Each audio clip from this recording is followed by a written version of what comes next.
Imyizerere yose iri muri aya madini ukwiriye kuyimenya kugira ngo ubashe kumenya agakiza neza. Utayimenye uzaba mu buyobe, uzaba mu buvangirwe, uzahora iby'agakiza bigucanga kugeza uvuye mu isi. Kubera iki aya madini adahuza? Ko bose bavuga ko bemera Yesu Kristo nk'umwami n'umukiza w'ubugingo bwabo. Bose bakaba bakoresha igitabo kitwa Bible. Bose bakaba bemera amasakaramentu abiri usibye Kiliziya Gatolika yonyine, ariko abandi bose bemera amasakaramentu abiri. Kugeza ubwo abantu bashobora guhura ntibasuhuzanye kubera ko badahuje imyizerere. Gute badahuje imyizerere kandi bose bemera Bibiliya bakamera n'ariya masakaramentu abiri, ndetse bakaba banemera n'umwuka wera? Ubundi ubutumwa bwiza bw'ami bw'Imana buhuza abantu bose, ntabwo butera kwirema ibice. Ntabwo Imana yaje kuremamo abantu imibice, yaje kugira ngo bose bunge ubumwe, bose bahinduke umubiri wa Kristo, hanyuma umukristo ku giti cye abe urugingo. Turashaka kugaruka kuri icyo kintu twerekana ibintu birindwi bigize ubumwe bw'itorero. Murasanga aya madini yose ari hano muri iyi si atarigeze asohoza ibi bintu birindwi, kandi bavuga ngo barajyana abantu mu ijuru. Bati paseri cyangwa bishop atari ushingiye ntabwo uwo muntu yaba ashingiwe. Ikinyoma. Cya kabiri, gushyingura. Paseri, bishop, apostle niwe ugomba gushyingura. Ikinyoma. Icya gatatu, ati paseri niwe ugomba kubatiza bishop, akibishop cyangwa se apostle cyangwa padiri musenyeri atabikoze. Ikinyoma cyo ngicyo nicyo barababeshye. Icya kane, igaburo ryera. Ati paseri niwe ugomba gutanga igaburo ryera, niwe ugomba kuriha abantu, ariko tugiye kure wasanga mu madini murimo paseri atari uritanga. Icya gatanu, paseri, bishop, apostle, padiri agomba guhesha umugisha umwana wanjye. Ikinyoma. Umugisha wa mbere umwana ahabwa awuhabwa n'umubyeyi wamwibyariye. Wowe mubyeyi ugomba kuba ari ufite autorite ku mwana wawe, ni nawe Imana yahaye uburenganzira n'ububasha bwose n'umugisha wo guhesha umwana wawe. Nta wundi muntu wamuha umugisha kurenza wowe. Fasha umwana wawe ukamurambika ibiganza ukamwaturaho umugisha. Yakobo araga abana be abaha umugisha. Nta mupaseri wari uhari, nta mubishop, ariko ibyo bavuze bose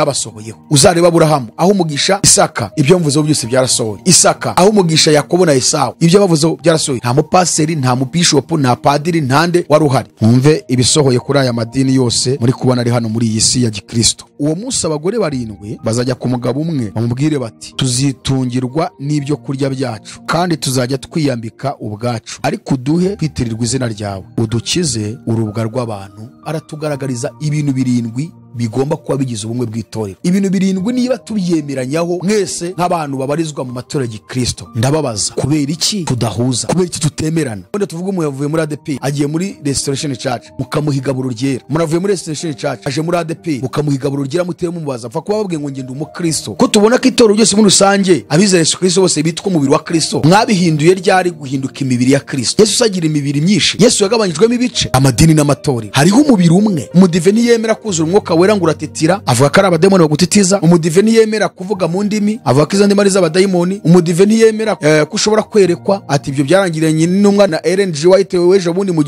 1844. Umudive ntiyemera ibirebana n'iyerekwa n'ihishurirwa. Umudive niyemera ko umuntu ashobora kumva ijwi ry'Imana. Niba abantu mwese muvuga ko mwizera Yesu, mukaba mufite ibyiringiro byo kuzamuka ku bwiza bwa Yesu Kristo, kuki mutemerana? Impamvu mutemerana ni bafundateri batangije ayo madini mubamo. Aho ni wagaragara yuko ibyo murimo ni intambara gusa, ntabwo ari agakiza. Kuko ubutumwa bwiza bw'ami bw'Imana buhuza abakristo bose ku buryo ibintu byose babihuriraho. Abayobozi b'amadini bo bamaze kwihuza, barabizi ko ibyo bababwiye bitari byo. Bahuza imyizerere yose ya gipagani, bahuza imyizerere yose y'ubuyobe. Niyo mpamvu ejo bundi mwabonye umuyobozi mukuru w'Abadiventiste ajya kwa Papa. Niyo mpamvu ejo bundi mwabonaga ADPR Ezayinda Yizeye na Korali Jehova Yire ndetse n'abayobozi bayoboye mu rurembo rwa Kigali muri ADPR bateranira muri katedrali ya Kiliziya Gatolika hariya abakatolike. Mubatizwa umubatizo w'umwami wanyu cyangwa mubatizwa umubatizo wa Papa yabashyiriyeho. Papa yasimbuye umwami Yesu Kristo abashyiraho umubatizo, nawe mwe mubatizwa wo ku gahanga. Yesu niko yabatijwe. Babahaye ibinyoma, mwicaye hejuru ya Gehinomu. Niyo mpamvu babashyiriyeho nicyo bita purigatori. Iyo purigatori ni ikinyoma. Abatagatifu ni ikinyoma. Bikira Mariya ni ikinyoma. Umubatizo wo ku gahanga ni ikinyoma. Ishapure ni ikinyoma. Uwo muri Zion Temple yize Yesu Kristo, Healing Center yize Yesu Kristo, Adventiste ngo yize Yesu Kristo zubiye ko bafatanya n'amategeko, Umugorozi nawe ngo yize Yesu Kristo abifatanya n'amategeko, Apostolique ngo bize Yesu Kristo, Methodiste Libre ngo bize Yesu Kristo, EPR ngo bize Yesu Kristo, Abatista ngo bize Yesu Kristo, Ababranham ngo bize Yesu Kristo, Abakatolika ngo bize Yesu Kristo, Abatemwe de Jehova ngo ni Yesu Kristo. Iki cyitwa kwizera Yesu Kristo yakabaye kibahuza bigatuma nta bice bibamo. None kukibijemo bizanywe n'iki? Nta washingira undi, nta washakwayo, nta washakayo, reka banje guhindura imyizerere ngakagenda kemera yabo. Iyo myizerere bizera bakakubwira ngo imyizerere urimo turashaka kuyihindura, ubwo murumva duhuje imyizerere? Urumva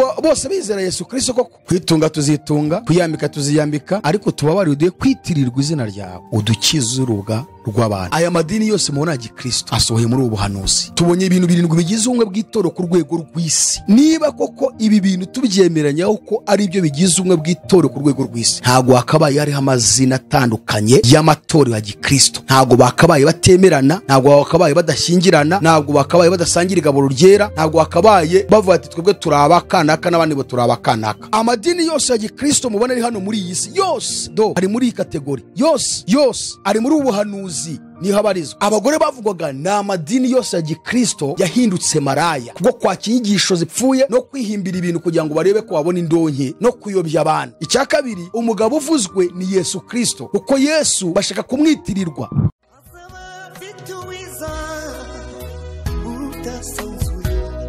Azaba afite ingororano yo guhema buri wese, guhana n'imirimo yakoreye hano ku isi. Nawe nshuti yanjye aza kwambika ikamba. Reka tubasuhuze kandi twongeye tubifuriza amahoro y'Imana abakunzi mwese mubana natwe mudukurikira muri mu bihugu bitandukanye ku migabane iri hano muri iyi si tuweho. Turabashimira cyane umwanya wanyu mufata mugakomeza gukurikira ubutumwa bwiza tugenda tubagezaho. Turashimira abanyarwanda mwese diaspora muri mu bihugu bitandukanye, ku mugabane wa Afrika, ku mugabane w'Uburayi, ku mugabane wa Amerika, Aziya ndetse no muri Australia. Mwese Imana ibahe umugisha. Turashimira abarundi mwese mubana natwe. Turashimira abanyarwanda mu gihugu cy'u Rwanda. Turashimira buri wese ufata umwanya wo gukomeza kumva ubutumwa bwiza, kandi twongera gukomeza abantu ku bintu bibaca intege nibananiza muri urugendo, ngo mukomeze mwiringiye umwami kuko ari umwami mwiza kandi usohoza intego y'abamwiringiye. Uyu mwaka dutangiye wa 2024 tubifurije amahoro n'amahirwe, tubifurije guhirwa muri byose, tubifurije ngo uzabere umwaka wo kuzura umwuka wera, arundi mpemu yera, imbaraga z'Imana, kunesha, gutsinda ndetse no kunaniza ibyabananije muri umwaka dusoje, ndetse no gukomeza urugendo. Imiryango yanyu bazakizwe, afite abagabo badakijwe bazakizwe, afite abagore badakijwe bazakizwe, afite abana babananiye b'ibirara Imana izabaha agakiza. Turasenze mu izina rya Yesu kugira ngo Imana ibikore. Twongeye gusuhuza rero umuryango mugari wacu wa ministeri yacu. Nkuko bisanzwe dufite ministry yitwa Iron Family of Jesus Christ Ministries International. Iyo ni ministry yacu ihuriramo umuryango mugari w'abantu bari mu bihugu bitandukanye ku isi yose. Turabafite kandi uko Imana igenda ishoboza bamwe tubageraho n'abandi tuzabageraho. Akaba ari ministry yemewe, ifite icyicaro ihari, akaba igamije guhugura, kwerekana icyerekezo cy'ubutumwa bwiza uko bwagombaga kwigishwa, kugaragariza abantu amadini uburyo yayobeje abantu, kugaragariza abantu isaha igeze, kugaragariza imikorere ya Antikristo, ubutegetsi bwo mu isi, mu madini, muri tekinoloji, muri siyansi, ndetse no guhagurutsa abamisiyoneri, gutoza abamisiyoneri kugira ngo bahaguruke tuvuge ubutumwa bwa nyuma bwo gusoza, kuko ijambo ry'Imana ritwereka yuko isi iri kuducira amarenga. Turi kubona ibimenyetso byose bigaragaza ko isi igeze ku ndunduro, kandi umwami w'amahoro agiye gutunguka ku bicu, aje gutwara abamwizeye, kuko turabona ibimenyetso byinshi mu bihugu, mu migabane, muri sosiyete z'abantu mu bihugu. Turabibona rwose mu bigenda bibera mu isi. Niyo mpamvu iyi ministry ihagurukiye gutoza no kwigisha abantu ngo bahinduke abigishwa ba Kristo, bahaguruke nk'intumwa za Yesu, abamisiyoneri bajyana ubutumwa kandi biteguye no gupfa kuko ubutumwa bwiza bw'ubwami bw'Imana, no gufungwa n'ibindi, kuko ibihe turi kwinjiramo ni igihe cyo kurwanya ijambo ry'Imana, ni igihe cyo kurwanya ukuri. Ariko abantu buzuye imbaraga z'Imana bazakora, kuko n'intumwa zarakoze mu gihe cyazo kandi zirigura n'intambara z'Abaroma ndetse n'intambara z'abanyamadini ba Kiyahudi aribo bafarisayo, abatambyi, abanditsi b'amategeko. Abo bose barwanyije ubutumwa bwiza. Niyo mpamvu tuba tubabwira ngo idini kuva kera ni ribi, kandi aya madini yose, aya matorero yose mubona yitwa ngo ni Kristo cyangwa se yitirirwa Kristo, yose nta torero ririmo, yose ni amadini. So rero dufite ministeri yitwa Ayalon Family of Jesus Christ Ministries International. Ihuriyemo abantu bari mu bihugu byose, kandi umurimo w'Imana urimo uragenda neza. Amazina yacu rero nkuko bisanzwe ni Jalik Ikingeneye. Hanyuma ndi umumisiyoneri. Imana duhamagariye kwamamaza ubutumwa bwiza bwa nyuma bwo mu minsi imperuka. Dufite urubuga abantu bose bahuriraho mu kwiga Bibiliya kugira ngo barebe ko barokoka ubuyobe buriho muri iyi minsi imperuka. Abantu benshi bayobeyemo buri mu madini atandukanye, ari nacyo uyu munsi turi bugarukeho cyane, kuko buri dini ryose ryagiye rishingwa na ba nyiraryo bafite intego y'icyo bashaka kugeraho ku bw'inyungu zabo bwite. Rimwe na rimwe ugiye kwitegereza ubona ntabwo bagiye bashinga amadini benshi baharanira inyungu z'Imana, ahubwo baharaniraga inyungu zabo. Niyo mpamvu usanga badahuza mu myizerere, mu myemerere, kandi bose bakoresha igitabo cyitwa Bible. Kibaza kuki badahuza? Tugiye kukigarukaho uyu munsi. So ni urubuga rero ruhugura abantu, rubatoza biga Bibiliya. Dufite ishuri rya Bible Study, abantu biga, twiga 4 mu cyumweru, kuwa 2, kuwa 4, kuwa 6 no ku cyumweru. Ni urubuga mpuzamahanga ruhuriyemo abantu bari hirya no hino, kandi urwo rubuga abashaka kurujoininga bagomba kuba ari abamemba, baje kuba abamemba b'iyi ministeri kugira ngo bige Bibiliya, kuko ntabwo dushaka abantu batuvangira, bazaza kutuvangira tukabaho ubuntu bw'Imana yaduhaye natwe barangiza bakabusubiza mu madini. Ni abantu bamaze gusobanukirwa neza amadini, ndetse bari kubona ko idini ari inzira irimo kwirukankana abantu bajyana ikuzimu mu kurimbuka. Hanyuma abo bantu bakaba biyemeje rero kuza kwifatanya natwe, hanyuma bakiga Bibiliya neza, ko Bibiliya muri kubona iyi ngiyi iminsi mike igiye kurangiriye imaze guforomatwa cyane. Murabona n'iriya y'abatinganyi ni nk'iyi ngiyi, ariko bavanyemo nk'imirongo 8 gusa, ariko umuntu utazi Bibiliya utarayisomye ntiyamenya ko iyo mirongo yavuyemo, kandi bavanyemo imirongo y'ingenzi ya yindi bitsa agakiza neza kuko ifatika. Ni nk'iyi ngiyi ariko bavanyemo imirongo 8. Rero abantu benshi bagiye kurushaho kuyoba cyane, kuko abanyamadini bazakomeza kwisoma bayibwira abantu kandi abantu bayobe. Niyo mpamvu abantu bagomba kwiga Bibiliya hakiri kare, bakayisoma, tukabatoza kuyisoma, kuyumva, ndetse guhuza Bibiliya n'ibiri kubera hano muri iyi si.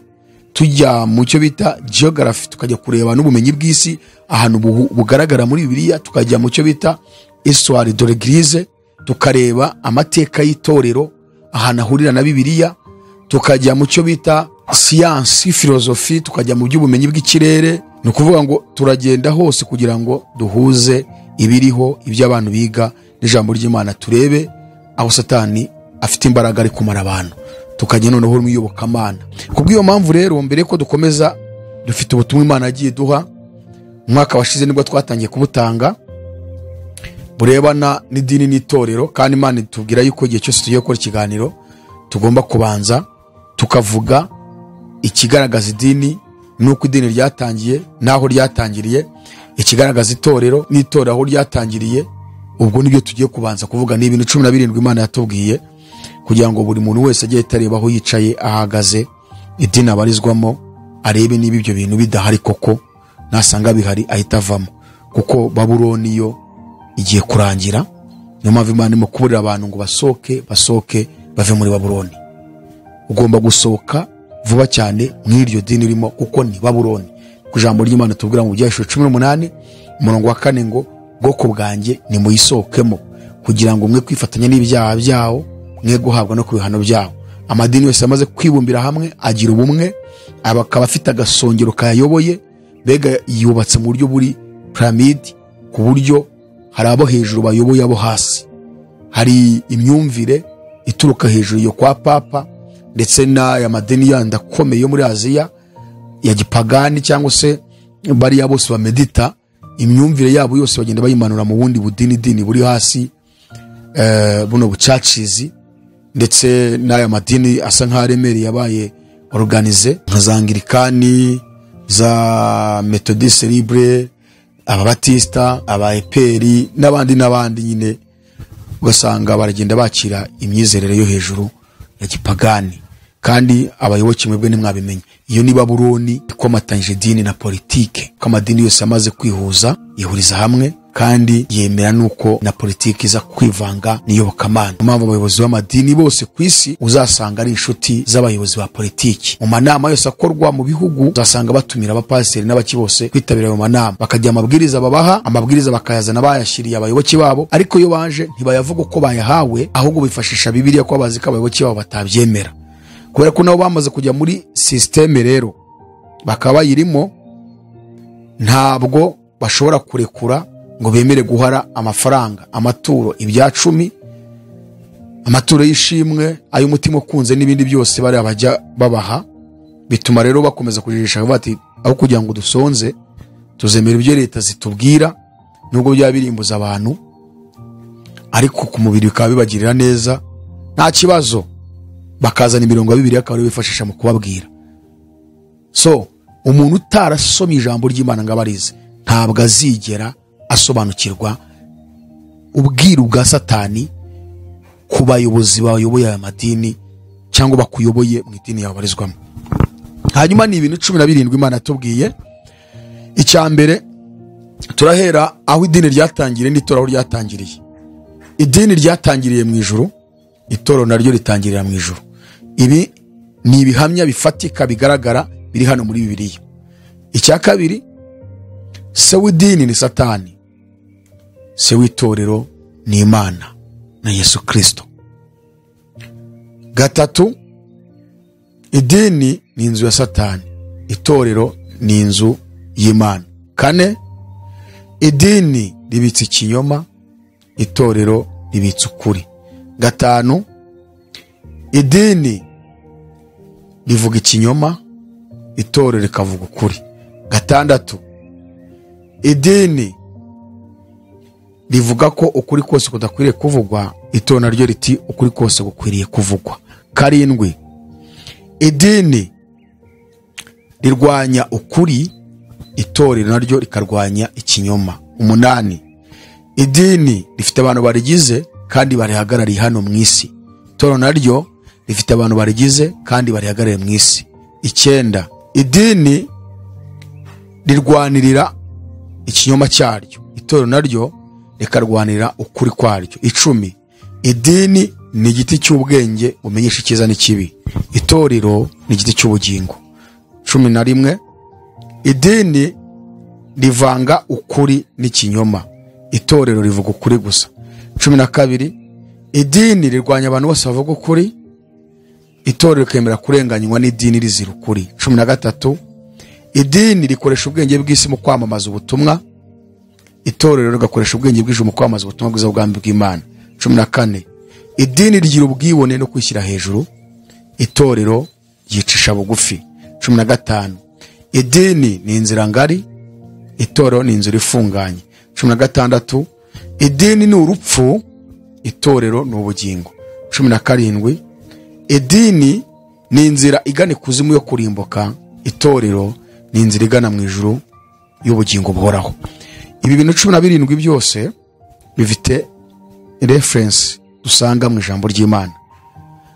Buri kintu cyose Bibiliya kigaragaza.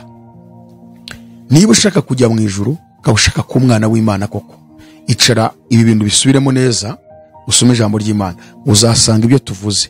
Pasiteri wawe, bishop wawe, akibishop wawe, apostle wawe, bimwe na bimwe mugaragaraho, kimwe no kushobora gusanga byose bimuriho. Akaba ari inzira igana ikuzimu iri kukujyana kurimbuka, akaba ari inzira ngari. Kuko Yesu yaravuze ngo mugire mu irembo rifunganye, ku irembo ari rigari, n'inzira ijyana abantu kurimbuka nini kandi abanyuramo ni benshi. Ngari kirembo rifunganye ni inzira ijya mu bugingo iraruje cyane kandi abanyuramo ni bake.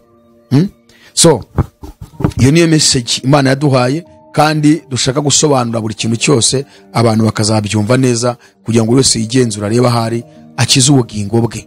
Uyu mwaka Imana igendereye gukiza abantu benshi, ariko kandi hari n'abandi benshi bagiye kugenda basubira inyuma bagwe mu iby'agakiza babivemo burundu. Uyu mwaka ni umwaka w'ubuyobe bwinshi. Icyo kintu Imana yarakitubwiye umwaka ushize mu mpera zawo mu kwa 12 ko uyu mwaka wa 2024 ari umwaka uzabamo ubuyobe bwinshi bw'inyigisho zitandukanye nyinshi zo kuyobya abantu, kugeza ubwo abantu ubwabo bagiye gufata ibyemezo byo kubivamo bavuga ngo tumaze kubimenya neza ko nta bintu bizima by'ijambo ry'Imana bibaho, bitewe n'inyigisho z'abantu benshi bagiye kuzana kubw'inyungu zabo, kubwo gushaka kumenyekana no kuba abari mu madini n'abandi mwese mudukurikira muticara ngo mutuze mwumve ijambo ry'Imana, ukaba ushaka gusakuma ibintu byose, nge hariya numve, nge hariya numve, nge hariya numve. Abantu benshi muri uyu mwaka bagiye kuyoba, bayobywe n'inyigisho z'ubuyobe bwinshi. Abandi bagiye kurekura iby'agakiza bavuga ngo turabimenye, twarabimenye kubera ibi byose buri wese avuga ibyo ndakavuga ibye, nta bintu byo butumwa bwiza bibaho, reka ngumira aho ngaho. Uyu mwaka benshi nuko bigiye kugenda. So uyu munsi rero tugarutse mu nyigisho ikomeye, ariko mbere yuko tuyinjiramo tuributsa abantu igitabo Ukuri Nahishwe. Iki gitabo ni igitabo cyiza cyane kirimo inyigisho za eschatology. Iyo tuvuze inyigisho za eschatology ni inyigisho zirebana n'ibihe by'imisi y'imperuka, inyigisho zirebana no kugaruka kwa Yesu, inyigisho zirebana n'imikorere ya Antikristo hano muri iyi si, inyigisho zirebana n'imikorere ya Antikristo mu butegetsi bwa hano mu isi, inyigisho zirebana n'imikorere ya Antikristo mu birebana na religion. Iki gitabo twagaragaje ibintu byinshi, twari turi gusobanuramo igitabo cy'ibyahishuwe cyane twagisobanuyemo, kuko kigizwe n'ingingo 12. Kuri iyo ngingo tubabwiye ya eschatology, hanyuma kikaba gifite page 108. Ushaka kumenya ibyishe mu idini usengeramo, ibyishe kuri bishop wawe cyangwa muri aya madini muri kubona hano mu isi, twari igitabo Ukuri Nahishwe. Iki gitabo twasobanura ibirebana no kugaruka kwa Yesu ariko kuzamurwa kw'itorero. Dusobanura itorero rizakorwa mu isi gute, kubera ko inyigisho za eschatology ziri mu buryo butatu. Harimo kwigisha ibimenyetso bigaragaza kugaruka kwa Yesu, cyangwa se ibimenyetso bigaragaza iherezo ry'isi cyangwa se ko igeze ku iherezo, ibiranga imisi imperuka kwa byose tukabyerekana mu nzego za politike ziyoboye isi, mu birebana na religion, mu birebana n'ubucuruzi, mu birebana n'iterambere ry'ikoranabuhanga. Ibyo byose ni uburimo kwerekana ibimenyetso biranga kugaruka kwa Yesu ni sosiyete z'abantu mu bihugu uko babanye, ibibaranga nabo ubwacu twebwe nk'abantu. Hari igihe duhinduka ibimenyetso bigaragaza kugaruka kwa Yesu, iyo tugambana, iyo twicana, iyo dusenya ingo zacu, gasanga abagabo barata abagore babo bakajya mu bindi bihugu bakajya kwishakira abandi bagore, abagore bagashakwa n'abandi bagabo, abana bakananira ababyeyi, ababyeyi bagata abana babo, urukundo rugashira. Ibyo byose ni ibimenyetso byose birebana no kugaruka kwa Yesu cyangwa kurangira kw'isi, cyangwa ibimenyetso by'imisi y'imperuka, kuko imisi y'imperuka yo twabonye ko tuyirimo. Icyo ni cyo cya mbere kirebana n'inyigisho za eschatology. Icyo cya kabiri ni ukwigisha igitabo cy'ibyahishuwe mu buryo bwimbitse. Igitabo cy'ibyahishuwe kivuga ibyabaye, kikavuga ibiriho, kikanabigaragaza, kikerekana n'ibigiye kurikiraho. Kivuga imitegekere y'isi mu butegetsi, uko abategetsi bayoboye isi, kikagaragaza uburyo inzego za politike zitazigera zigera ku nshingano yo kuyoboza isi amahoro n'umutekano nk'uko Imana yabigambiriye, kikerekana amakosa y'abategetsi bo muri iyi si, kikerekana ubwami bw'isi kuntu Satani yabwibasiye kandi amaze kugenda abusiribanga n'uburyo agiye kubusenya, kikerekana uburyo abategetsi b'isi bazahangana bafashijwe na Satani guhangana n'Imana mu buryo guhanga ubutumwa bwiza no guhangana n'ibikorwa Imana ikora muri iyi si. Cyo nitabo cy'ibyahishuwe, kikerekana iherezo ry'ubutegetsi bw'isi n'iherezo ry'icyaha n'urupfu, kikerekana ubwami bw'Imana izazana bushyashya, ijuru rishya n'isi nshya, kikerekana ubutegetsi bw'Imana uko buziyoborera nuko isi izongera gutwarwa n'amahoro, abantu babayeho neza. So kaza noneho ikintu cya gatatu, aho noneho twigisha kugaruka kwa Yesu nyirizina.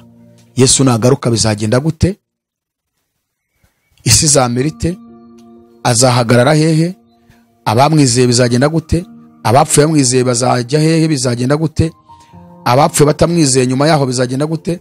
Tugaragaza kugaruka kwa Yesu nyirizina naza, isi kuntu izahungabana, izahura n'akaga, imiberogo izabera muri iyi si, ubwoba bukomeye buzaba ku bantu bose bakomeye bo muri iyi si. Mbega twigisha kugaruka kwa Yesu, process yabyo, Yesu agarutse aciye itorero, aho azarijyana, igihe rizamara mu kirere, kugaruka kw'imingoma y'imyaka 1000. Igitabo cyitwa Ukuri n'Ahishwe rero ibi byose twagiye tubyigishamo. Twasobanuye ingingo ya mbere kugaruka kwa Yesu, tugaragaza imikoro Antikristo mu butegetsi bwa hano muri iyi si, uburyo ari gukorana n'abaperezida, agakorana na za government. Tugaragaza imikoro Antikristo mu madini yose ya Gikristo ndetse n'aya gipagani ndetse n'aya ngaya atemera Yesu. Twongera kugaragaza imikoro Antikristo mu iterambere ry'isi muri kubona ririmo ririhuta. Twongera kugaragaza imikoro Antikristo kubirebana n'ikoranabuhanga, tekinoloji. Tugaruka no muri siyansi, ibi byose twarabigaragaje mu gitabo. Hanyuma twongera kugaragaza imikoro Antikristo mu birebana na religion, mu madini, abapaseri, aba bishop, aba apostle, uburyo benshi bari kubona Antikristo. Tugaragaza ibimenyetso bibahamya n'ubutumwa bavuga. Ushaka kumenya imikoro Antikristo, twari igitabo cyitwa Ukuri n'Ahishwe. Twongera kuvuga ingingo ya 3 irebana no gupimirwa imirimo ku itorero. Ninde uzayipima, izapimishwa iki? Twarabisobanuye mu gitabo cy'Ibyahishuwe igice cya 19 turabisobanura. Hanyuma twongera gusobanura ingingo ya 4 irebana n'ubukwe bw'umwana w'intama. Twongera kubyerekana none mu Byahishuwe 19 kuva ku murongo wa 4 kugeza ku murongo wa 9. Ingingo ya 5 dusobanura iby'intambara ya Harimagedoni. Intambara ya Harimagedoni twarayisobanuye cyane, dusobanura umusozi witwa Megido, dusobanura uyu musozi ahantu uri, intambara zagiye ziwuberaho kuva kera kose, n'uburyo intambara ya nyuma igomba guheruka isi izabera aho hantu. Mu gihe abantu babona izi ntambara zibera mu isi, ndabyibuka intambara ya Ukraine n'Uburusiya itangira, abantu benshi barashakuje bitangaza makuru ngini ya ntambara ya 3 y'isi, ngiyi niyo ntambara yitwa Gogi na Magogi, abandi bakayiterana n'intambara Harimagedoni. Uko nyine bagiye babivuga uko bashaka, ariko utaragera mu isi ya Bibiliya ntabwo ushobora kumenya ibiri kubera mu isi. Umuntu usoma ibyanditswe byera bibamo niwe umenya ngo iyi ntambara ifite kihatsi, kuko Bibiliya irimo icyo bita geopolitique. Ushaka kumenya ibirebana na geopolitique neza, soma Bibiliya kuko irabivuga cyane. Noneho rero nyuma yaho ejo bundi habaye intambara ya Israel na Hamas, barongera ati iyo ntambara igiye kugeza kuri Harimagedoni, kugeza ubwo abantu bamwe bagiye baduhamagara bavuga ngo uriya musigiti ngo ugiye gusenywa, ngo urusengero rwa Salomo ngo rugiye kubakwa, ngo kandi ngo rugomba kubakwa ngo Yesu agahita agaruka. Bamwe twagiye tubabwira ati ibyo muri ibeshya, ntago ari kubuhanuzi bwa Bibiliya bivuga. Ndababwira ni mutegeze muzabibona kusenywa.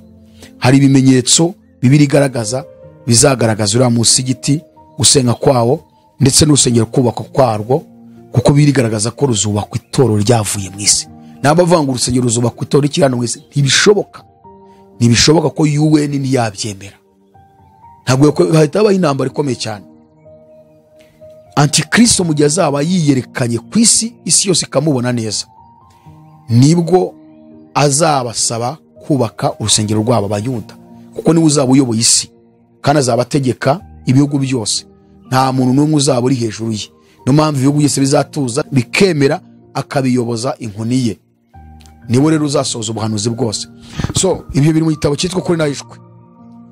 Iyo ni ingingo ya 5. Twasobanura intambara ya Harimagedoni neza igihe izabera, izaba ryari, izahuramo amahanga ameze ate.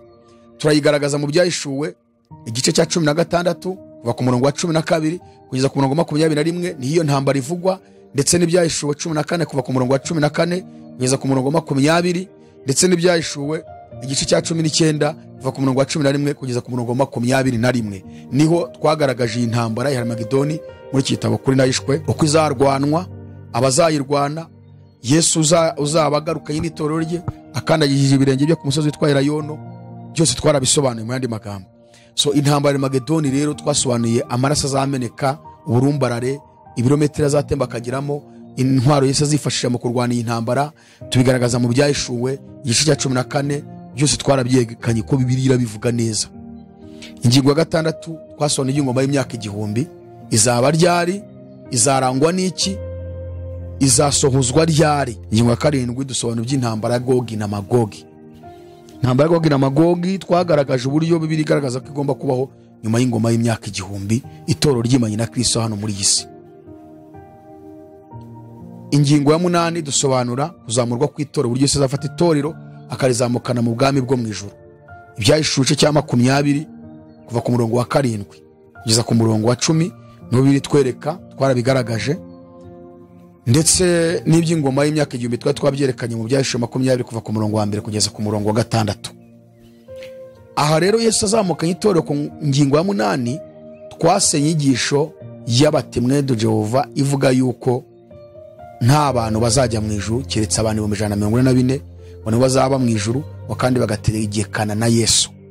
Ariko twagaragaje itorero rizamurwa rijyanwa mu ijuru kumurikirwa Imana Data wa twese. Tubigaragaza mu byahishuwe 20:11 kugeza ku murongo wa 12, tubigaragaza mu byahishuwe igice cya 7 kuva ku murongo wa 9 kugeza ku murongo wa 18. Byose birabivuga. Twongeye kugaragaza ingingo ya 9 aho Yohana yabonye itoro rya Kristo risesekaye mu ijuru, twicaye none tugiye gucira abantu iki urubanza bazazuka ku muzuko wa 2. Ubwo ingingo ya 9 irimo gucira urubanza abantu bose b'abanyabyaha, ndetse tugasobanura n'umuzuko w'abanyabyaha uzabaho nyuma y'ingoma y'imyaka 1000. Uwo muzuko twaragaragaje abantu bose bazazuka, abantu bakomeye banditse amateka mu isi. Ingingo ya 11, ingingo ya 10 tugaragaza ko nyuma y'urubanza Yesu azafata itorero akajya kurimurikira, Yesu azafata itorero ryinjiza mu murwa wera Yerusalemu nshya. Uyu murwa twawusobanuye neza uwariwo, tugaragaza amazina 8 ufite. Aya mazina ni abantu bagiye bayahabwa, Imana yubayishuriye bitewe n'icyo ashaka kubwira abantu. Urugero, uyu murwa niwo ngobyi yo muri Edeni Adamu na Eva babagamo. Cyo kwibaza ngo none wageze mu ijuru uti, twarabisobanuye. 2 dusobanura amazina yandi 7, kuko Aburahamu yawise umudugudu, Yesaya wita umurwa wera, Paulo awita umugore w'Imana mu Bagalatiya ibice 26, Yohana mu byahishuwe igice cya 21 ku murongo wa 9 kugeza ku murongo wa 13 awita umugeni, yongera kuwita kandi n'umugore w'Imana. So twagaragaje amazina y'uyu murwa. Ingingo ya 11 dusobanura iby'igitaramo gikomeye cy'akataraboneka kizabera muri uyu murwa. Tuzaba kirimo korari enye, korari igizwe n'itoro ry'abanyamahanga, korari igizwe n'itoro rya Isiraheli, korari y'ibizima n'abakuru n'abamarayika, ndetse na korari ya Yesu na Data wa twese. Tugaragaza n'indirimbo Bibiliya igaragaza ibizima n'abakuru bazaririmba, ndetse n'indirimbo abanyamahanga n'abisirayeli bazaririmba, ndetse n'uburyo Imana izaririmba Bibiliya bigaragaza. Ushaka kumenya Bibiliya ngo umenye eschatology neza, sobanukirwa gakizo kumve neza, igitabo kunejwe kiragufasha. Ingingo ya nyuma twasobanura iby'umurwa wera Yerusalemu nshya Yohana yabonye umanuka uvuye mu ijuru ku Mana, itorero riwurimo uje mu isi nshya n'ijuru nshya Imana izaba yaremye. Kuko ijuru rya mbere n'isi ya mbere ngo yabyashize. Igice cya 21 kuva ku murongo wa 1 dusobanura ubugingo buhoraho, noneho tuzabamo iteka n'iteka ryose. Kuva ku gice cya 21 kugira mu gice cya 22 turi kwerekana ubuzima buzaranga abazabaho muri iyo si nshya n'ijuru nshya, ndetse izabigizwe na kapitali nkuru ariyo Yerusalemu nshya, umurwa wera, umugore w'Imana, umugeni wa Kristo. Iyo niyo kapitali izabigize ijuru nshya n'isi nshya. Uramutse rero ushaka iki gitabo wakibona aho uri hose ku isi, kuko kiragenda muri Aziya, muri Amerika, muri Canada, Australia, mu bihugu bitandukanye bya Afrika, mu Rwanda, abari mu ntara tugishyira ku modoka ikakizana muri Kigali. Ushaka kuza kukifatira birahitwe Batsinda, cyangwa se utabishobora ugatuma tukagiha umumotari akakikuzanira. I Burundi ntago twabibagiwe, kiri Bujumbura ahitwa mu Kigobe. Ushaka igitabo aho i Bujumbura ibitabo birahari, nawe wakibona. Imana ibahumugisha rero. Ikindi nuko tubwira abashaka kutujoininga kugira ngo twifatanye muri urugendo rw'impinduramatwara, icyo bita reforme de l'Eglise. Icyo turimo kwerekana uburyo amadini yawushije intego ya Yesu cyangwa se intego y'ubutumwa bwiza, ndetse no kugorera bamwe batwemerera n'abandi bifuza ko duhagurukana muri urwo rugamba.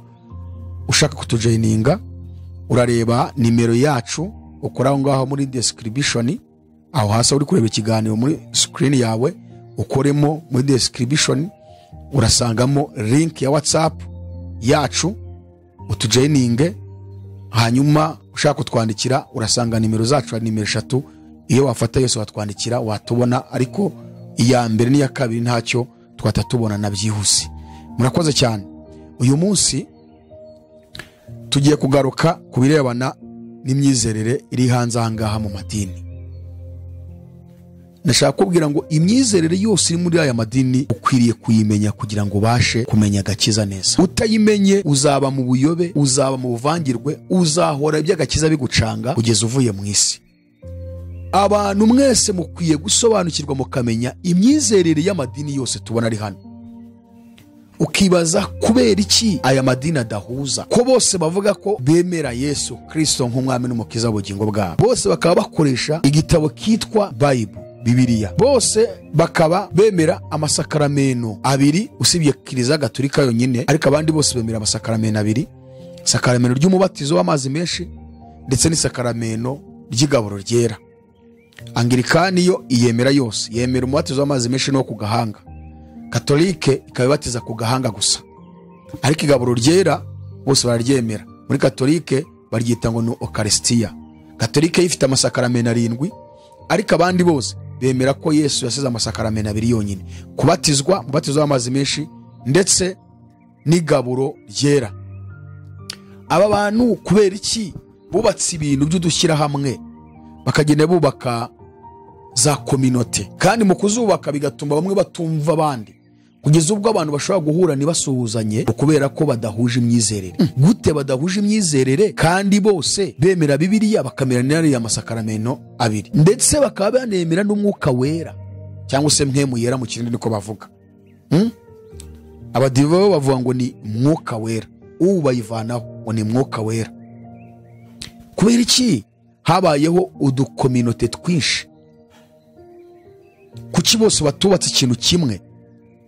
Kuko iyo dusomye mu Byahishuwe igice cya 1 umurongo wa 11, Yesu asanga Yohana ku kirwa cy'Ipatimo yaramubwiye ngo wandikire itorero ryo muri Efeso, ni Simuruna, ni Perugamo, ni Tuwatira, ni Sarudi, ni Filadelfiya, ni Laodikiya. Bivuge ngo itorero ni rimwe. Nako muri byarimbye ngo ni mu moko ataramwe, umwami waryo n'umwe kandi riramusangira. Ngifunguro ni rimwe ritunga abaryo bose. Urumva kuntu Yesu avuze wandikire marayika w'itorero ryo muri Efeso, ni Simuruna. Urumva Imana ntabwo yavuze ngo wandikiye marayika w'amatorero yaha naha, yavuze itorero rimwe, nta matorero abaho. Ibi nabyumvise mu bantu kanivugira iwacu mu Banyarwanda, niho bakunda kuvuga ngo amadini n'amatorero. Kibaza kuki haje amatorero kandi birivuga itorero? Yesu aravuga ati wandikiye itorero, wandikire marayika w'itorero ry'Isarudi, Filadelfiya, Laodikiya, wandikire marayika w'itorero ryo muri Efeso, ni Simuruna, ni Perugamo. Bivuga ngo ni itorero rimwe ribarizwa ahantu hageze kuri 7, cyangwa se ribarizwa mu migi 7 yo muri Aziya, no muri karere ka Aziya ntoya, Aziya Minere. Ni rimwe ribarizwa muri utwo turere cyangwa se muri ako karere ka Aziya ntoya. Mama bavuze ngo ni itorero ryo muri Efeso, ni itorero ry'Isimuruna, ni itorero ry'Iperugamo, ni itorero ry'Ituwatira. Ni rya torero rimwe, ariko bitewe n'imiturire badatuye hamwe. Kuko Imana nigeze ivuga ngo mwandikire amatorero.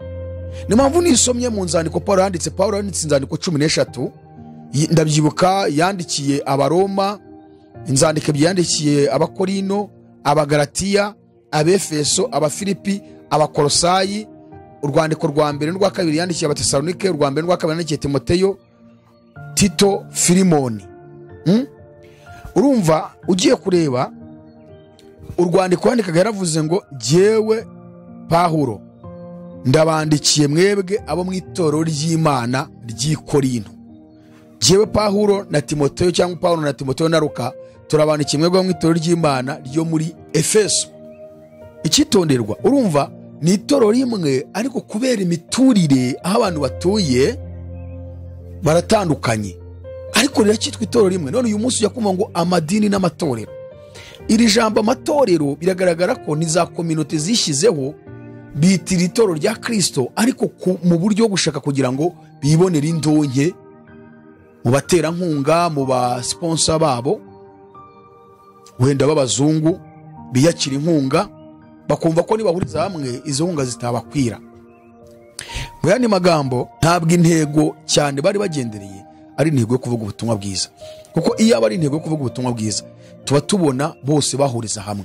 Icya mbere, abapanekote ntibemerana n'abangirikani, abangirikani ntibemerana n'abameto, abametodiste libre, abametodiste libre ntibemerana n'abapanekote, abadivantiste ntibemerana n'abaprotestani. Ubwo ndavuga muri rusange ko abadivantiste nibo bantu bonyine bitandukanyije n'abaprotestani, ariko bakabeshya ngo baracyari abaprotestani. Bo birirwa baciraho iteka abaprotestani kugeza ubwo abaprotestanti babita ngo ni igishushanyo cy'inyamaswa. Abitwa ngo ni icyiciro cy'abagorozi, ngira ngo abagorozi barimo ibyiciro bine, harimo abitwa ngo ni abagorozi, abitwa abatsindishirizwa, abacamanza n'abakusi. Ibi byose ni ibyiciro byivanye mu badivantiste ngo bigiye kugorora inyigisho z'abadivantiste zari nzima, baza kuzigoreka ngo abadivantiste nabo bajya kwifatanya n'inyamaswa ari we papa. Ubwo rwanga abadive nibemera abagorozi n'abagozi bemera abadivantiste, kandi bose bari bamwe. Ababatista ntabwo bemerana n'abapanekoti, panekoti ntibemera ababatista kubw'inyigisho zabo. Ababuranamu ntabwo bemerana nabo bose, ko ababuranamu bafite inyigisho zabo bahawe na Buranamu. Abamorimori cyangwa se abamorumo bakoreshwa n'umwuka w'uyu watangije idini y'abamorumo witwa Joseph Smith, nabo ntabwo bemera andi madini yose. Abakatolike ntabwo bemera inyigisho z'andi madini yose ya Giprotestani, kandi abaprotestani nabo benshi nubwo harimo bamwe bamaze kwisunga abakatolike basubiyeyo, ariko nabo hari ibyo batumvikanaho. Inyigisho z'i Roma barazihakanye nyinshi. Abatemwa de Jehova nabo nuko ntabwo bemera abadivantiste, kandi bavuye mu badivantiste. N'abadivantiste ntibemera abatemwa de Jehova. Ubu bucacizi bw'abantu ku biti byabo uzasanga ari abantu bagiye bava muri aya madini, ari organization, bagashinga inyizerere yabo, kandi bagatangira guhakana inyigisho z'aho bavuye. Ubundi ubutumwa bwiza bw'ami bw'Imana buhuza abantu bose, ntabwo butera kwirema ibice, kuko niba ari Imana iri kuvuga, ntabwo Imana yaje kuremamo abantu imibice, yaje kugira ngo bose bunge ubumwe, bose bahinduke umubiri wa Kristo, hanyuma umukristo ku giti cye abe urugingo. None abantu biciyemo ibice, mpamvu bitwa ngo ni amadini n'amatorero. Amadini ngo ni abatagendera ku myizerere ya Christianism, hanyuma amatorero ngo ni abemera Yesu. Ariko wajya kure ukabona Yesu bamuciyemo ibice. Pawulo yabibwiye Abakorinto, aravuga ati niko Yesu yacitsemo ibice kuva ryari? Kubera iki mutahuriza hamwe? Ibi byose ni inda nini, ni ukwikubira, ni ukurwanira icyubahiro, ndetse hakaba harimo n'intego yo kurimbuza abantu ya Satani. Rimwe na rimwe bayashinze bashobora kuba babizi, cyangwa bakaba batabizi kuko bo bishakiraga indamu. Uyu munsi rero turashaka kugaruka kuri icyo kintu, twerekana ibintu 7 bigize ubumwe bw'itorero. Murasanga aya madini yose ari hano muri iyi si atarigeze asohoza ibi bintu 7, kandi bavuga ngo barajyana abantu mu ijuru. Twongera kubwira abantu ngo ukimara kumva ibintu, soka mu idini urimo. Ntabwo idini ariyo rizageza umuntu mu ijuru.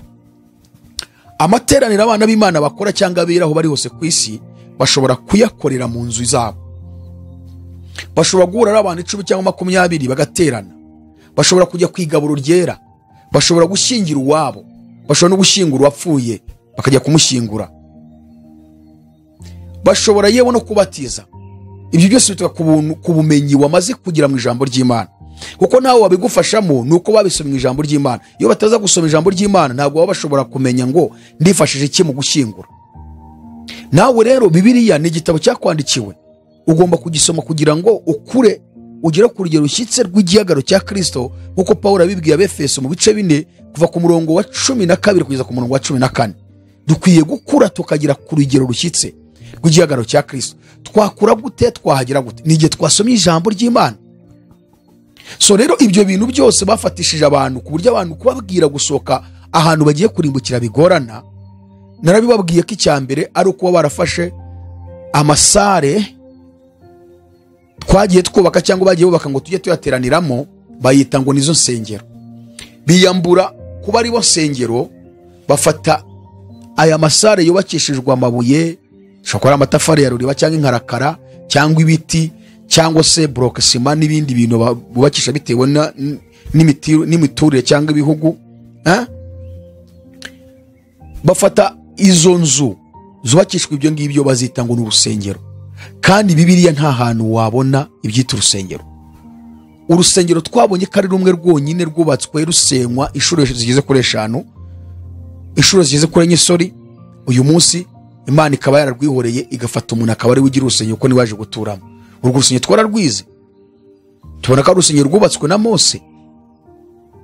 Nyuma Dawidi aza gushaka kubaka ngo avane Imana mu ihema, ko Mose we ni ihema yari yubatse. Salomo bari we usenya ihema yubaka noneho inzu isanzwe, ayubakisha amabuye y'agaciro akomeye cyane, urusengero ruhenze i Yerusalemu hariya muri Isiraheli. Urusengero rwa Salomo narwo rwubatswe rusengwa muri 607 imbere y'ivuka rya Yesu, rusengwa n'uwitwa Nebukadinezari, kuko Abisirayeli bari bimuye Imana. Imana irabirukana mu bihugu byose byo ku isi, abandi bajyanwa mu Babuloni bakota imyaka 70. Abayuda n'Ababenjamini, ya miryango 10 yari mu majyaruguru ya Yerusalemu ahitwa Samariya, ijyanwa muri Ashuri. Nyuma y'imyaka 70 baragaruka. Ezira, Yeshuwa, Zerubabeli barongera barubaka. Nehemiya Vishushane aza kubaka inkike z'urwo rusengero.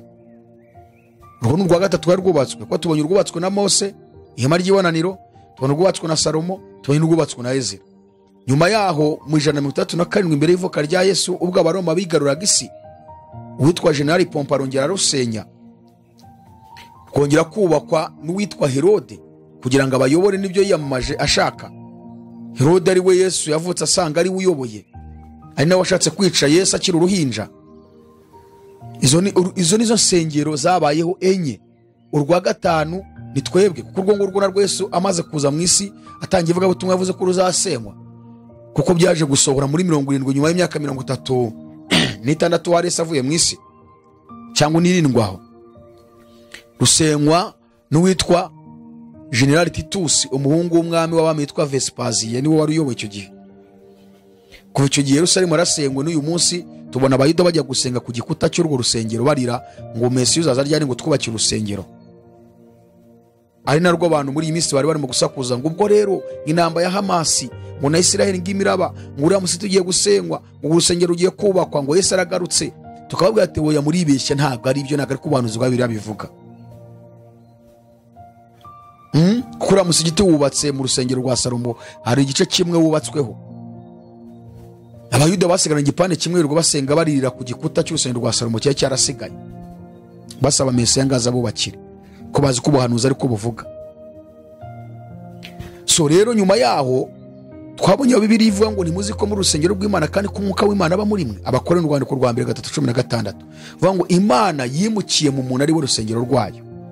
Ndetse hari igihe Imana ajyaga ibwira Abayuda ikababwira urwo rusengero rugiye rivuga ngo ijuru ni intebe yanjye, isi niyo ntebe y'ibirenge byanjye, none mwebwe muzanyubakira nzuki. Kandi ibyo Imana yabivugaga urwo rusengero ruhari, ruvuga ngo yagaragazaga yuko urwo rusengero atari rwo ituramo, ishaka umutima w'umuntu. Hari aho Yesaya yabihanuye, Imana ivuze ngo ijuru ni intebe yanjye, isi ikaba intebe y'ibirenge byanjye, ngo muzanyubakira nzuki cyangwa nzaruhukira ahantu ki, ngo mbese intoki zanjye sizo zaremye ibyo byose. Ngo ariko nitaho ni umukene ufite umutima umenetse agahindishwa umushyitsi n'ijambo ryanjye, ngo bene uwo umutima wanjye ntuzamwirengagiza. Urumva kuva kera Imana ari ifite intego yo gutura mu mutima w'umuntu. Kandi umutima Bibiliya ivuga ntabwo ari uyu nguyu wa hano uwohereza amaraso mu mitsi yose kugira ngo uyu mubiri utagira ikibazo. Umutima Bibiliya ivuga ni mindset yawe, mu bwonko, mu bitekerezo, kuko Imana itura mu bitekerezo. Uyakira mu bitekerezo, ukanayitera mu bitekerezo, ukakiramo Satani. Imana ashaka ko duyitunga mu bitekerezo byacu, kuri uhora wibwira Imana mu bitekerezo byawe.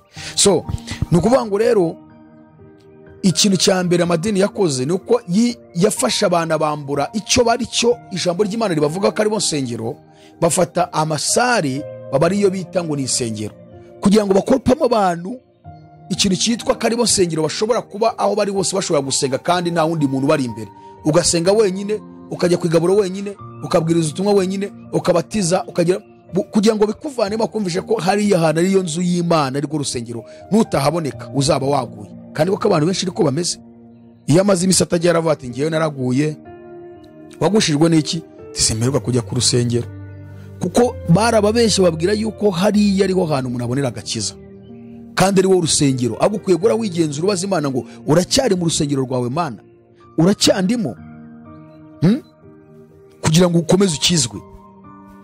Hanyuma icyo ni icyambere. Cya kabiri ni biriya bintu bigeze kuri bitanu bafatishije abantu. Icyambere ni ikintu cyitwa gushyingira. Bati paseri cyangwa bishop atari ushingiye ntabwo uwo muntu yaba ashingiwe, ikinyoma. Cya kabiri gushyingura, ati paseri bishop apostle ni ugomba gushyingura, ikinyoma. Icya gatatu ati paseri ni ugomba kubatiza bishop, akibishop cyangwa se apostle cyangwa padiri musenyeri, atabikoze ikinyoma. Cyo ngicyo nicyo barababeshye. Icya kane igaburo ryera, ati paseri ni ugomba gutanga igaburo ryera, ni ugomba kuriha abantu. Ariko tugiye kure wasanga mu madini murimo paseri atari uritanga, kandi nzabibereka ibi, tuzabikora ikiganiro. Uzitonde utegereze, witegereze, uzasanga paseri atari wo igaburo ryera, uzasanga ari abaprotokoli, uzasanga ari abadiyakoni. Mu gihe uvuga ngo paseri ngo niwe utanga igaburo ryera, katuve ko ashobora kubihagararira, ariko n'umudiyakoni yabihagararira, gusa ari ukuritanga no kubihagararira igikomeye n'ikihe. Abigishwa basangira igaburo ryera Yesu yarabahaye cyangwa barihaga? Yesu yarafasha aragishimira, arabahereza, buri wese agenda asomaho ahereza undi. Umukati nawo nuko. Icyo ni ikinyoma rero cyo kuvuga ngo ni pasiteri, ngo ni bishop, nta kibishop cyangwa se musenyeri cyangwa padiri ngo ugu Eucharistia cyangwa apostle. Icya gatanu ngo ni ibireba no gusengera abana, ati pasiteri, bishop, apostle, padiri agomba guhesha umugisha umwana wanjye, ikinyoma. Umugisha wa mbere umwana ahabwa, uhabwa n'umubyeyi wamwibyariye. Wowe mubyeyi ugomba kuba ari ufite autorite ku mwana wawe, ni nawe Imana yahaye uburenganzira n'ububasha bwose n'umugisha wo guhesha umwana wawe. Nta wundi muntu wamuha umugisha kurenza wowe. Fasha umwana wawe ukamurambika ibiganza ukamwaturaho umugisha. Uzasoma igitabo cy'Itangiriro 49, ugisome cyose, uzasanga Yakobo araga abana be abaha umugisha. Nta mupasiteri wari uhari, nta mubishop, ariko ibyo bavuze bose byabasohoyeho. Uzareba Aburahamu aho umugisha Isaka, ibyo mvuzeho byose byarasohoye. Isaka aho umugisha Yakobo na Esawu, ibyo bavuzeho byarasohoye. Nta mupasiteri, nta mubishop, nta padiri, ntande wari uhari. Izo ni inyigisho z'ibinyoma zo kubeshya abantu. Niyo mpamvu gusoma ibyanditswe byera uba muri autorite, umenya neza umugambi w'Imana agakiza kuba ari mu isi no ku buzima bwawe. So rero iki kintu cyitwa amatorero Bibiliya ntikivuga, birivuga itorero, ntabwo ivuga amatorero. Katurebe ibi bice byazanywe n'iki, kandi batubeshya ngo bari kumwe, ngo barakorana, ngo bakoresha Bibiliya, ngo bemera umwuka wera, ngo bemera ngo umubatizo w'amazi menshi, ngo bemera n'igaburo ryera. Tugiye kureba Bibiliya uko ivuga, turasanga hari ubuhanuzi Yesaya yahanuye, tunarebe n'ibyo Pawulo yavuze. Uhita ureba ahantu urasanga wicaye muri Babuloni hejuru ya Gihenomu mu muriro. Tukuburire tukubwira ngo ugire vuba uveyo, kuko amadini yamaze kuba urwiyunge, yahindutse Babuloni. Ni Babuloni ikomeye ifatanyije idini na politike, kandi iri zina Babuloni rikomoka i Babuloni mu gihugu cy'Abakaludaya. Kuko iriya Babuloni yo kwa Nebukadineza yari Babuloni igizwe na leta ikomatanyije idini na politike, ikagira isengero nini n'intoya zirenga 1000. Iyo ni Babuloni yo kwa Nebukadineza, Babuloni ya kera. Uyu munsi rero Bibiliya none yita ngo ni Babuloni ikomeye cyane. Impamvu yabaye Babuloni ikomeye ni uko ari ikintu cyagutse kigera ku isi yose cyangwa kiba international. Cyo ni cyambere. Icya kabiri ni uko noneho yafashe mu ngeri zose, muri politike, imyizerere iyo, mu iyobokamana, imyizerere iyo, mu iterambere, ubukungu iriyo, mu bucuruzi i Babuloni iriyo. Bega hose yarahageze. Niyo mpamvu biri yita ngo ni Babuloni ikomeye. Ariko biri kongeye kavuga ngo iraguye Babuloni ikomeye, wa mudugudu wateretse amahanga yose inzoga ari zo ruba ry'ubusambanyi bwabo. Birikavuga ngo ubwoko bwanjye nimusohokemo. Reka dusome mu gitabo cy'umuhanuzi Yesaya mwumve ibisohoye kuri aya madini yose muri kubona ari hano muri iyi si ya gikristo. Kwa gipagani yose njye nyatindaho n'ubundi kuko yo n'ubundi yarimo bo no kurimbuka, ariko abari mu ya gikristo barabeshywe bakaba bibwira ngo barajya mu ijuru, kandi benshi 99.5% y'ibyo barimo batabizi bazarimbuka. Igitabo cy'umuhanuzi Yesaya igice cya 4 umurongo wa mbere ni umurongo umwe niwo nashakaga. Haravuze ngo uwo munsi abagore 7 bazajya ku mugabo umwe bamubwire bati tuzitungirwa n'ibyo kurya byacu kandi tuzajya twiyambika ubwacu, ariko uduhe kwitirirwa izina ryawe, udukize urubwa rw'abantu. Uko niko ijambo ry'Imana rivuze. Ahantu muhumve cyane. Reka dusome n'ahandi ariho dusoreza. Abefeso igice cya 4, Abefeso igice cya 4 umurongo wa mbere ndageza ku murongo wa 6. Nuko ndabinginga jewe imbohe y'umwami Yesu ngo mugende uko bikwiriye ibyo mwahamagariwe, mwicisha bugufi rwose, mufite ubugwaneza bwose no kwihangana, mwihanganirana mu rukundo, mugire umwete gukomeresha ubumwe bw'umwuka umurongo w'amahoro. Hariho umubiri umwe n'umwuka umwe nk'uko mwahamagariwe ikiringiro kimwe cyo guhamagarwa kwanyu. Hariho umwami umwe no kwizera kumwe, umubatizo umwe. Hariho Imana imwe ari Data wa twese, dusumba twese hagati yacu twese, kandi uturimo twese. Amen. Ndashaka guhera ahangaha ariho dusomye. Hano tushaka kwerekanamo ibintu 7 Pawulo yagaragaje ariho watangije itorero ryo muri Efeso. Turabibona mu rugendo rwa 3 rwa Pawulo, ko Pawulo yakoze ingendo 3 ari hano muri iyi si, kandi buri ngendo zose yarafite umugabane yajyaga. Mu rugendo rwa mbere yagiye muri Aziya, azenguruka imijyi myinshi cyo gihe zitwaga intara ariko byari ibihugu. Yagiye muri Galatiya yose. Rwa kabiri ajya mu Burayi, ajya mu gihugu cy'Ubugereki, byakozwe n'intumwa cya 16 bakumurongo wa 9. Hanyuma urugendo rwa 3 ajya muri Aziya Ntoya cyangwa se Aziya Minere mu karere ka Aziya Ntoya hariya muri Turkiya uyu munsi. So rero ni watangije itorero rya Efeso, yahamaze imyaka 3 abigisha ijambo ry'Imana uko tubisoma mu byakozwe n'intumwa igice cya 20 igice cya 19 kuva ku murongo wa 9 n'uwa 10, ndetse n'ibice 20 umurongo wa 29 kugeza ku murongo wa 32. Imyaka 3 yarahatangije itorero rigira ububyutse bwinshi, ari naryo n'ubundi Yesu yabwiye Yohana ngo aryandikira avuye ku kirwa cy'Ipatimo. Pawulo aryandikira hano yavuze agaragaza ibintu 7 bigize ubumwe bw'itorero bigomba gutuma abantu bose bari ku isi bitwa ko bizera Yesu Kristo cyangwa bari mu myizere ya Kristianisme bagomba kuba babihuriyeho, ntihabemo amacakubiri. Cyo ni cyambere. Cya kabiri, ntihabemo icyitwa amatorero. Ubundi hakabaye hari itorero ry'akarere ariko nta rindi zina ririho. Niyo mpamvu twabonye itorero ryo muri Efeso, iry'Simuruna, iry'Perugamo. Ntabwo batubwira ngo itorero ryo muri Efeso ryitwa izina riniri. Ni itorero ryo muri Efeso, n'abakristo batuye muri Efeso, n'abakristo batuye Isimuruna, n'abakristo batuye Perugamo. Ariko nta yandi mazina yongeraho, ahubwo havugwa itorero n'akarere ribarizwamo. Ariko uyu munsi wakumva ngo itorero ribarizwa i Kigali mu karere ka Kicukiro ryitwa Zion Temple. Iryo zina Zion Temple ijete. Itorero ribarizwa mu karere ka Gasabo ryitwa Kiliziya Gatolika. Iryo jambo Katolike turabizi ko bisobanura gikwira, universel. Hanyuma Kiliziya tuzi ko rurimi rw'Ikigiriki ryitwa Ecclesia, bisobanura itorero. None se kucibisi iryo zina ngo bakwiriye hose komana. Ukumva bamwe bati twebwe tubarizwa mu majyaruguru i Musanze, twitwa izina riniri. Kuki mwitwa iryo zina ngo Nazarene Temple cyangwa se Nazarene ngo Restoration Church, ngo Healing Center, twemwe twitwa Miracle Center, twebwe ngo turabo kwa Apostle Rugamba, turaba kwa Apostle Rugagi cyangwa Bishop Rugagi, ngo turaba kwa Apostle Gitwaza muri Zion Temple, ngo turaba kwa Apostle Masasu muri Restoration Church. Wayi kuki bantu bitaye amazina? Mujye mumenya impamvu yo watangije ibyo bintu, n'impamvu yafashe iryo zina, kandi ashaka n'imirongo muri Bibiliya yirefera no kwerekana ko ahavuye bayobye, bigatuma babyaje ubutumwa bwiza bahura bahanganye n'abari.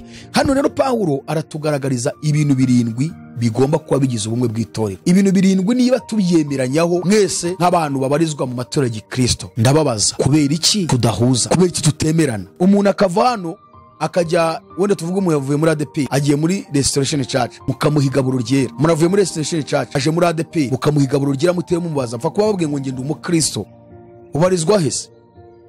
Barizwa muri Restoration Church. Ibyo byarapfuye kuko mwise amazina, ariko ubundi byari bihagije kuvuga ngo ngende umukristo ubarizwa mu itorero riri mu karere ka Gasabo i Masoro. Byari bihagije, ndavuga kwa Masasu. Hanyuma abadivantiste umuntu akaza akavuga ati ngewe mvuye muri Eperi, mukamuhigaburo ryera. Aba umudiva akaza ati ngewe, akaza muri Zion Temple ati ngewe mvuye mu adventiste, ukamuhigaburo ryera. Ariko murabanza kuvuga ngo banza wakira umwami Yesu. Tugiye kongera kwigisha inyigisho z'igice. Inyigisho z'igice twaraze babwiye ko ari ukwigisha abantu discipline, ikirebana n'imyemerere n'imico y'iryo dini. Ntabwo ari ijambo ry'Imana mu kubigisha ngo urasubira ngo ku ntebe ngo wigishe ku nyigisho z'igice hanyuma ngo tukwakira, ariko unahitamo kubatizwa kubatiza, ariko ugomba kwiga kandi akijijwe. Bivuye ngo rero muratubeshya, ntabwo mwemerana ubwanyu. Kubera iki se mutemerana? Bibiri tubwirana ibintu 7 bigize umwe bw'itondo ku rwego rw'isi yose. Abanyarwanda, Abarundi, Abagande, Abakenyani, Abatizedi, Abakongomani, abari mu bihugu byacu bya Afrika, Zambia, Mozambique, Malawi, Zimbabwe, Togo, Madagascar, Burkina Faso n'ahandi, South Africa, Nigeria, Djibouti. Mbega abantu bose barizwa aho ngaho kwa Gaddafi, ngo za Libya, za Nigeria, za Djibouti. Mbega abakristo bagiye babarizwa muri ibyo bihugu, yaba Afrika y'Amajyepfo, y'Amajyaruguru, mu burengerazuba bwa Afrika. Mbega ibyo byose niba kuko ari abakristo bakaba bo bose bemera ibi bintu 7, ushobora kwibaza ngo ni ibihese. Pawulo aravuze ngo icyambere hariho umubiri umwe. Umubiri uvuzwe n'uwese, umubiri uvuzwe n'itorero rya Kristo. Niko avuze umurongo wa 4 ngo hariho umubiri umwe. Bibarishatse kuvuga umubiri bivuze itorero rya Kristo, ko itorero rya Kristo ni umubiri wa Kristo. Yisomye hano mu Befeso igice cya mbere umurongo kamere ku murongo wa 19 haravuze ngo mumenye n'ubwishi bw'imbaraga zayo butagira akagero, izo yatwebwe abizeye nk'uko imbaraga z'ububasha bwayo bukomeye ziri, izo yakoreye muri Kristo ubwo yamuzuraga mu bapfuye, ikamwicaza iburyo bwayo ahantu ho mu ijuru, imushyize hejuru y'ubutware bwose n'ubushobozi bwose n'imbaraga zose n'ubwami bwose n'izina ryose rivugwa, uretse muri iki gihe gusa, ahubwo no mu bihe bizaza. Kandi yamuhaye gutwara byose, ibishyira munsi y'ibirenge bye, imuha itorero ngo abe umutwe waryo usumba byose, naryo ribe umubiri we ushyitse kandi ushyikirwamo na byose. Ni ukuvuga ngo itorero niryo mubiri wa Kristo. Iyo bavuze rero ngo hariho umubiri umwe ni itorero, kwano baravuze ngo Imana yahaye Yesu itorero ngo abe umutwe waryo, naryo ribe umubiri ushyitse kandi ushyikirwamo na byose. Itorero ku rwego rw'isi. Iyo tuvuze itorero ni abantu bose bemera Yesu Kristo ko ari umwami n'umukiza w'ubugingo bwabo. Yaba abo badivantiste bafatanya Yesu n'amategeko, yaba abagorozi bafatanya Yesu n'amategeko, yaba abapantekote b'ubu bucacizi bw'abantu ku biti byabo n'izi za mega churches, yaba aya madini yabaye organisation nka Anglikani, nk'abameto, nk'abadeperi, nk'aba Batista, mega aya madini yabaye organisation ku rwego rw'isi cyangwa ku rwego rw'intara cyangwa se rw'akarere. Niba koko bemera ko Yesu ari umwami n'umukiza w'ubugingo bwabo, bagomba kuba bose ari umubiri wa Kristo. No se uyu mubiri wanjye nawufata nkawugabanyamo ibice, naba nkiriho se ubwo? Uyu mubiri wanjye ngufashe uruhande rwahane rwemero rwaha, ubwo naba nkiriho? abakristo bose ku rwego rw'isi n'umubiri wande wa Kristo. Mu bazungu bafite uruhu rwera, abafite uruhu rw'umuhondo, abo mu bihugu by'Abarabu, abagufa barebare, ibikara, bose niba bizera Yesu Kristo ni umubiri umwe. Hariho umubiri umwe, bivuga ngo ni itorero rimwe ku isi, umubiri umwe wa Kristo. None amatorero yavuye, mujye munavuga rero ngo ni imibiri, mujye muvuga ati imibiri n'amadini. Ko tubona ko itorero ryose muri rusange abizera Yesu Kristo bose bitwa umubiri wa Kristo, mwabihinduye ryari guhinduka imibiri ya Kristo? Yesu agira imibiri myinshi, Yesu yagabanyijwemo ibice, amadini n'amatorero. Hariho umubiri umwe. Kabiri, ngo n'umwuka umwe. Umwuka uvuzwe uzi uwo ari wo, wowe udukurikiye Bishop Apostle Akibishop Padiri Musenyeri ubasha kumva uri mu Kinyarwanda. Umwuka uvuzwa aha ni wa mwuka wamanutse ku munsi wa Pentecoste. Byakozwe no mu gice cya 2 umurongo wa 1. Batubwira ngo umunsi wa Pentecoste usohoye bose bari hamwe mu mwanya umwe bahuje umutima, ngo nuko umuriri ubatungura uve mu ijuru umeze nk'umuyaga uba cyane kuri inzu bari bicayemo, haboneka indimi zigabanije zisa n'umuriro, ururimi rujya ku muntu wese muri bo, bose buzuzwa umwuka wera, batangiye kuvuga izindi ndimi nk'uko umwuka wahaye kuzivuga. Uyu mwuka ntabwo Imana iwugabanyiriza abantu ngo abandi bubime, ni umwuka umwe wasutswe ku itorero. None se niba twemeranya uyu mwuka, kuki umudive agaruka akavuga ngo umwuka arangirana ngo no n'umunsi wa Pentecoste, cyangwa se ngo umwuka ngo arangizanyije n'intumwa? Bavuga yuko izira mpano z'umwuka zose no kuzuzwa umwuka nk'uko intumwa zawujujwe ngo ni intumwa byarangiriyeho, kubera ko fondateri wabo yatangije idini yabo afite icyo agendeye n'inyungu ze, ababyaza ubwo butumwa bupfuye basigara bahanganye no kurwanya umwuka n'imikorere yabo. Umudive ntiyemera kuzura umwuka wera ngo uratitira, avuga ko ari abadayimoni bagutitiza. Umudive ntiyemera kuvuga mu ndimi, avuga ko izo ndimi ari z'abadayimoni. Umudive ntiyemera ko ushobora kwerekwa, ati ibyo byarangiranye n'intumwa na Ellen G. White weje bundi mu 1844 niwe muhanuzikazi wa nyuma ngo Imana yatumye ku isi, byandika ibitabo ngo 40 na bingahe by'ubumwuka w'ubuhanuzi, bitabo 40 ndetse n'ibindi byo dukuru bigeze ku 500. Umudive ntiyemera ibirebana n'iyerekwa n'ihishurirwa. Umudive ntiyemera ko umuntu ashobora kumva ijwi ry'Imana, ijwi ry'Imana uryumvira muri Bibiliya gusa, kandi akagaruka akavuga ngo nanjye ndi ku mubiri wa Kristo. Kandi umubiri wa Kristo wavuze ngo umwuka umwe, ukongera ukagaragaza impano z'umwuka mu Bakorintho urwandiko rwa 2 ibice 12 kuva ku murongo wa 4 kugeza ku murongo wa 10, hatugaragariza impano z'umwuka 9 kandi zidukoreramo, nose zarangiranye n'umwe kandi zikaba zaranditswe hano. Iyo ni imyumvire y'abatangije abafondateri irakuruza w'Abadventiste ari we Ellen G. White, umuyobo ukomeye cyane wahagurukanye na Satani kugira ngo aze kurwanya movement ya Pentecoste cyangwa se y'umwuka wera yari ihagurutse mu Bapantekote. Umwuka umwe urawemera, nanjye ndawemera. Kuki tutawemeranya? Muratubeshya rero, ntabwo mwese muri itorero rya Kristo. Icya gatatu baratubwira ngo hariho n'ikiringiro kimwe. Ikiringiro bavuze ni kihe? Paulo yandikiye Tito ibice 2 umurongo wa 13 aravuga ngo dutegereje ibyiringiro by'umugisha ari byo kuzaboneka ku bwiza bwa Yesu Kristo, ari we Mana yacu ikomeye n'umukiza. Ukuvuga ngo iki kiringiro bavuze ni ikiringiro cy'umugisha, cyangwa se ni ibyiringiro by'umugisha byo kuzaboneka ku bwiza bwa Yesu Kristo, ari we Mana yacu ikomeye n'umukiza watwitangiriye kugira ngo aducungure mu bugome bwose. Niba abantu mwese muvuga ko mwizera Yesu, mukaba mufite ibyiringiro byo kuzaboneka ku bwiza bwa Yesu Kristo, kuki utanyemera? Kuki ntakwemera? Kuki mutemerana? Impamvu mutemerana ni bafundateri batangije ayo madini mubamo bazanye kutumvikana, bituma bamwe babana ari abanzi b'abandi. Ukaba utashingira umwana wawe mu idini wowe utabarizwamo, nawe mukobwa ukaba utakwemera kujya gushyingirwa muri iryo dini, nawe umusore ukaba utaza muri iryo dini. Aho ni wagaragara yuko ibyo murimo ni intambara gusa, ntabwo ari agakiza. Kuko ubutumwa bwiza bw'ami bw'Imana buhuza abakristo bose ku buryo ibintu byose babihuriraho, mu gushyingirwa, mu gushyingura, mu kubatiza, ugasanga bose babihuriraho, nta uvuga ngo ni twebwe abandi ngo ni twebwe.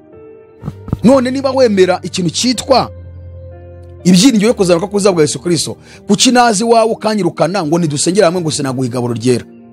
Kuki najya gutangiza umurimo ndi kwerekana ukuri ukantenga kandi ndi kwerekana Bibiliya? Murebe ikibazo kiri mu madini. Icya kane batubwiye ngo hariho n'umwami umwe. umwami uvuzwe ninde? Ni Yesu Kristo. Niba twemera ko twese Yesu ari umwami n'umukiza w'ubugingo bwacu, nkuko biri bitubwira mu Bakorino, mu rwandiko Pawulo yandikiye Abaroma ibice 10:9 ngo niba tuza akanwa kawe yuko Yesu ari umwami, ukizera umutima wawe ko Imana yamuzuye, uzakizwa. Ukaba koko waramwatuye ko ari umwami, ukanabyizera mu mutima, kuki utanyemera? Kuki nakwemera? Kuki mutemerana mwebwe abadivantiste, mutemera abarokore mutemera abadivantiste, abangirikani mutemera abapanekoti mutemera abangirikani, abakatolike mutemera abangirikani? Kuki mutemerana? Ariko reka mvuge nti abayobozi bayo madini bo bamaze kwemerana, kuko intego barimo barayizi. Ahubwo abayoboke bayo nibo bashizwemo ideology yo kuhangana, bo bakaba bagihanganye. Ariko abayobozi b'amadini bo bamaze kubirangiza, kuko bazi ko ibyo bintu ari ukwishakira indonyi, no gushaka inyungu. Niyo mpamvu mwumva habaye icyo bita ecumenism. Niyo mpamvu bamaze kubaka icyicaro kimwe hariya muri Abu Dhabi, Leta Zunze Ubumwe z'Abarabu, gihuza iyo myizerere yose. Abayobozi b'amadini bo bamaze kwihuza, barabizi ko ibyo bababwiye bitari byo. Bahuza imyizerere yose ya gipagani, bahuza imyizerere yose y'ubuyobe. Niyo mpamvu ejo bundi mwabonye umuyobozi mukuru w'Abadivantiste ajya kwa Papa. Niyo mpamvu ejo bundi mwabonaga ADEPR, Ezayi Ndayizeye na Korali Jehova Yire, ndetse n'abayobozi bayoboye umujyi wa Kigali mu rurembo rwa Kigali muri ADEPR bateranira muri katedrali ya Kiliziya Gatolika hariya mu mujyi. Ise Michel ni ntago nibuka, ariko muribuka ko bateranye amakorali akaririmba bakigana ijambo ry'Imana. Abayobozi bo bazi ibyo barimo, bazi ko ibyo barimo mbere bitari byo, ahubwo babona ko ari inyungu bishakiraga. Niyo mpamvu bo mwebwe mwarimbuka, indonke barazibonye. None mwebwe muracyahagaze ku buheza nguni bwanyu ngo twarigije, kandi abayobozi bo bamaze kwihuriza hamwe, babaye ecumenism. Umwami umwe ni Yesu Kristo. Niba twemeranya ko Yesu ari umwami w'ubugingo bwacu, kuki mutabana? Kuki mudasengana? Kuki mwiyisa andi mazina yo mwita itoro rya Kristo ku rwego rw'isi yose? Icya gatanu kivuga ngo hariho umubatizo umwe. Umubatizo umwe ni muri ya masakaramento tubona, ariko abakatolika bo bayagize 7. Umubatizo umwe ni umubatizo w'amazi menshi, uwo Yesu yabatijwe akabatizwa na Yohana Batista kuri Yorodani. Yaramwibije ararengerwa, kandi abwira Yohana ngo bikore kugira ngo dusoze gukiranuka kose. Natwe tugomba kubatizwa, ariko tukabatizwa umubatizo nk'uwo umwami twizeye yabatijwe. Abakatolike mubatizwa umubatizo w'umwami wanyu, cyangwa mubatizwa umubatizo wa Papa yabashyiriyeho. Papa yasimbuye umwami Yesu Kristo abashyiraho umubatizo, nawe mwe mubatizwa wo ku gahanga. Yesu niko yabatijwe. Babahaye ibinyoma, mwicaye hejuru ya Gehinomu. Niyo mpamvu babashyiriyeho nicyo bita purgatori, kugira ngo nabo babajishe, kugira ngo ejo nimuvumbura yuko mwayobye, muzongere mwibuke yuko nubwo mwayobye ari purgatori hari yo kubasabira mupfuye, mukavanwa mu mubabaro mukajyanwa aho abandi bari. Iyo purgatori ni ikinyoma, abatagatifu ni ikinyoma, Bikira Mariya ni ikinyoma, umubatizo wo ku gahanga ni ikinyoma, ishapure ni ikinyoma. Ibyo byose murimo ni ibinyoma, ntabwo bishobora gutuma Yesu Kristo abemera. Niyo mpamvu nyine babashyiriyeho purgatori. Abangirikani mubatiza ku gahanga, mwebwe muremera iki ngiki cyitwa umubatizo w'amazi menshi. Kuki mutawubatiza abana banyu muvuga ngo mubyaje ubutumwa bwiza? Abayobozi batangije ibyo ngibyo bari kuri misiyo ya Satani yo kubarimbuza. Tugomba gusoza gukiranuka kose, tugakora icyo umwami wacu yakoze. Icyo ni icya gatanu kigize ubumwe bw'itorero ku rwego rw'isi, gituma tutabamo ibice ngo twitandukanye. Bamwe bite ngo turabakanaka, turabibunaka, ngo turabo mw'itorero runaka, ngo turabo mw'itorero runaka, ngangirikani, ngo Restoration Church, ngo Miracle Center Zone Temple, ngo Healing Center, ngo Apostolique, ngo Restoration Church, ngo ADEPR, ngo Sepebu Sepake, ngo turi izo community zose ni inyungu n'indonke zo kugira ngo abantu babashe kubaho. Icyo ni icya gatanu. Icya gatandatu turavuga ngo hariho kwizera kumwe. Kwizera kumwe, uzi kwizera icyo ari cyo twabonye mu Baroma ngo niba tuza akanwa kawe yuko Yesu ari umwami, ukizera umutima wawe ko Imana yamuzuye, uzakizwa. Abaroma 10:9. Wizeye nde? Wizeye Yesu Kristo. Umuzungu nawe yizeye Yesu Kristo niba ari we yizeye. Umunyaziya nuko, Umunyafrika nuko, uwo muri Zion Temple yize Yesu Kristo, Healing Center yize Yesu Kristo, Adventiste ngo yize Yesu Kristo zubiye ko bafatanya n'amategeko, umugorozi nawe ngo yize Yesu Kristo abifatanya n'amategeko, Apostolique ngo bize Yesu Kristo, Methodist Libre ngo bize Yesu Kristo, EPR ngo bize Yesu Kristo, Abatista ngo bize Yesu Kristo, Ababranham ngo bize Yesu Kristo, Abakatolika ngo bize Yesu Kristo, Abatemwe de Jehova ngo ni Yesu Kristo. Kuki badahuza? Kuki bamwe bapinga abandi? Icyo ari ikigomba kuba kibahuje, ahubwo bigatuma nta bice bibamo. Iki cyitwa kwizera Yesu Kristo yakabaye kibahuza, bigatuma nta bice bibamo. None kuki bijemo? Bizanywe n'iki? Nta washingira undi, nta washakwayo, nta washakayo, reka banje guhindura imyizere ngakagenda kemera yabo. Iyo myizere bizera bakakubwira ngo imyizere urimo turashaka kuyihindura, ubwo murumva duhuje imyizerere? Urumva bose bizera Yesu Kristo koko? Ni ikinyoma. Icyanyuma dusorejeho kiravuga ngo hariho n'Imana imwe data twese dusuba twese hagati yacu twese kandi uturimo twese. Data wa twese ninde? Nuwarinye byose. Niba twemera ko data wa twese ari muri twebwe, kuki tudakundana, kuki tutabana, kuki tudasengera hamwe, kuki twihaye amazina menshi? Ibi rero birindwi tubonye bigize umwe bw'itorero, ariko tukatubona hari amazina y'amadini atandukanye ya Gikristo. Biragaragaza ko iby'abantu barimo bose ari ikinyoma, ahubwo bari gusohoza ubuhanuzi Yesaya hanuye tubonye mu gice cya 4 cy'umuhanuzi Yesaya, aho yavuze ngo mu minsi y'imperuka, mu minsi y'iki y'imperuka, abagore barindwi, abagore bangahe? Barindwi, bazajya ku mugabo umwe bamubwire bati tuzitungirwa n'ibyo kurya byacu kandi tuzajya twiyambika ubwacu, ariko uduye kwitirirwa izina ryawe udukize urubwa. Uduye kwitirirwa izina ryawe udukize urubwa rw'abantu. Kwitunga tuzitunga, kwiyambika tuziyambika, ariko tubabari uduye kwitirirwa izina ryawe udukize urubwa rw'abantu. Aya madini yose mubona Gikristo asohoye muri ubu buhanuzi. Iyaba barimo gusohoza icyo Paulo yavuze hariya ku bintu birindwi tubonye. Tubonye ibintu birindwi bigize umwe bw'itoro ku rwego rw'isi. Hariho umubiri umwe, 2 umwuka umwe, 3 ikiringiro kimwe, 4 umwami umwe, 5 umubatizo umwe, 6 kwizera kumwe, 7 hariho n'Imana imwe ariyo data wa twese udusumba twese uri hagati yacu twese kandi turimo twese. Niba koko ibi bintu tubyemeranyaho ko ari byo bigize umwe bw'itoro ku rwego rw'isi, ntago hakabaye hariho amazina atandukanye y'amatorero ya Gikristo, ntago bakabaye batemerana, ntago bakabaye badashyingirana, ntago bakabaye badasangira igaburo ryera, ntago bakabaye bavuga ati twebwe turaba kanaka n'abandi bo turaba kanaka. Ahubwo ibiramambu abo bose basohoje ubuhanuzi bwa Yesaya buvugwa ko abagore barindwi mu minsi y'imperuka. Abagore bavuzwa hanga ntago ari abagore basanzwe b'umubiri. Njya numva hari n'ababivuga ngo ni abagore basanzwe. No, Bibiliya yivuga ibimo kwerekeza ibintu byo mu mwuka. Abagore bavuzwa hangaha ni amadini. Bibiliya mu gitabo cy'Ibyahishuwe havugwa abagore 2. Hari umugore umwe witwa Isiraheli. Igitabo cy'Ibyahishuwe 12. Isiraheli yagiranijwe n'umugore w'Imana. Ndetse n'isomye mu gitabo cy'umuhanuzi Yeremiya 3:14, ndetse n'igitabo cy'umuhanuzi Yesaya 54 murongo wa 5 n'uwa 6 hatugaragaza uburyo Isiraheli yiswe umugore w'Imana. Igitabo cy'umuhanuzi Hoseya igice cya mbere cyose atwereka uburyo Isiraheli yagiranijwe n'umugore w'Imana. Uwo ni wo mugore ugaruka mu Byahishuwe igice cya 12 kuva ku murongo wa mbere. Bibiri kongera katugaragariza undi mugore wa 2 uvugwa witwa Maraya, cyangwa se Babuloni ikomeye n'abamaraya kandi nyirabizira byose byo mwisi.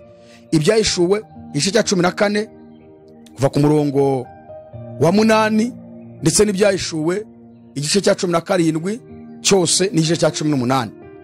Uwo ni Maraya, ari ryo Babuloni ikomeye, urudubi rw'amadini n'imyizerere yose ya gipagani ya Gikristo, ariko yayobye ibihagarariwe na Kiliziya Gatolika, kuko ari yo gicumbi cy'imyuka mibi yose yo kuyobya abari mwisi, ndetse n'abundi budini bwose nibo bukomokaho. So rero hakaba noneho n'umugeni wa Kristo, ari we toro rya Kristo. Toro rya Kristo ryitwa umugeni wa Kristo, ariko hari naho Bibiliya yongereka ryitwa umugore w'Imana mu buryo bw'ibintu bibiri Imana ishaka kwerekana, kuko rirabyara. Iyo tuvuga ubutumwa bwiza tugenda tubyara abantu. Icya kabiri, mu buryo bwo kuganduka rigandukira Imana. umugore niwe werekezwa iyo nshinga yitwa kuganduka. Rero itorero rya Kristo Bibiliya risaba kuganduka kandi rikanabyaza abantu ubutumwa bwiza. Niyo mpamvu rigeraho kitwa n'umugeni, rikitwa umugore, rikaba ryitwa umugeni ko Yesu ariko yazagaruka kuri twara. So nukuvuga ngo rero amadini yose ya Gikristo mubona ari hano muri iyi si yose ari muri iyi kategori, yose ari muri ubuhanuzi niho abarizwa. Ni abagore 7 bo mu minsi y'imperuka bazasanga umugabo umwe bakavuga ngo twitunga tuzitunga, kwiyambika tuziyambika, ariko tureke twitirirwa izina ryawe udukize urubwa rw'abantu.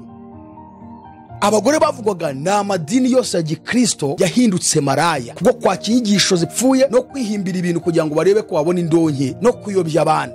Abo nibo bagore bavugwa aha ngaha. Icya kabiri, umugabo uvuzwe ni Yesu Kristo, kuko Yesu bashaka kumwitirirwa. Abakatolika bitirirwa Yesu, abadivantiste bitirirwa Yesu kandi bafatanya n'amategeko. Abakatolika bakavangamo umugore w'umugirwakazi witwa Bikira Mariya w'umudayimoni ariwe Semeramisi, ariwe Aruteme y'Abefeso, dusanga mu byakozwe n'umwa igice cya 19, bakifashisha ishapure, bakifashisha abatagatifu, ariko bakanitirirwa izina rya Yesu. Abadive nabo bakitirwa izina rya Yesu, bakifashisha amategeko ya Mose n'abagorozi. Ababuranamu bakemera inyigisho za Buranamu ariko bakitirwa izina rya Yesu. Abamorumo bakemera inyigisho za Joseph Smith ariko bakitirirwa izina rya Yesu. Abatemwe de Jehova bakemera inyigisho za Ruseri, Charles Taze Russell, ariko bakemera izina rya Yesu, bakitirwa izina rya Yesu. Nandi madini yose bose bakaba bitirwa izina rya Yesu ariko bakanga kuyoborwa n'amabwiriza n'amategeko ya Yesu, yayandi Yesu yisabiri, itegeko ry'urukundo, gukunda Imana, gukunda twebwe bwacu nk'abana b'Imana. Bakanga kugendera mu mabwiriza uwo mugabo baha witwa Yesu, bakaba bashaka kwitirirwa izina rye, ariko ugasanga imico, imyifatire gora bahanganye, barwana, bapfa ibintu, bapfa iby'isi, baregana, bagambana.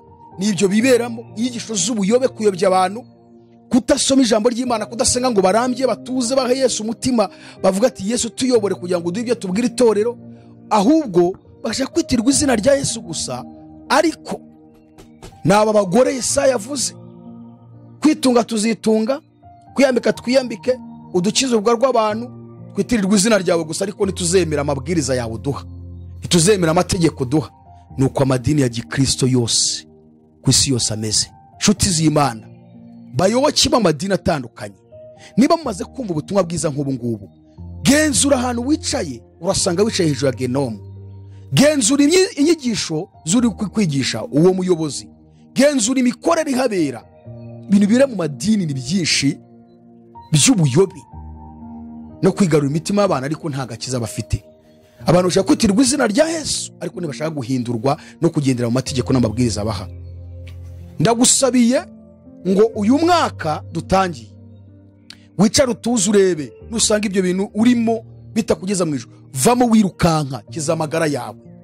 Niwe uzongera kwicara imbere y'izo nyigisho ko nizikomeza kwangiza ibitekerezo byawe, zangiza inzu y'Imana ituramo, bigatuma utabasha kumva ubutumwa bwiza bw'ubwami bw'Imana Imana iri gukoresha mu bakozi bayo yatumye. Ukavuga uti zira nizo z'ubuyobe, hunga va muri izo nyigisho.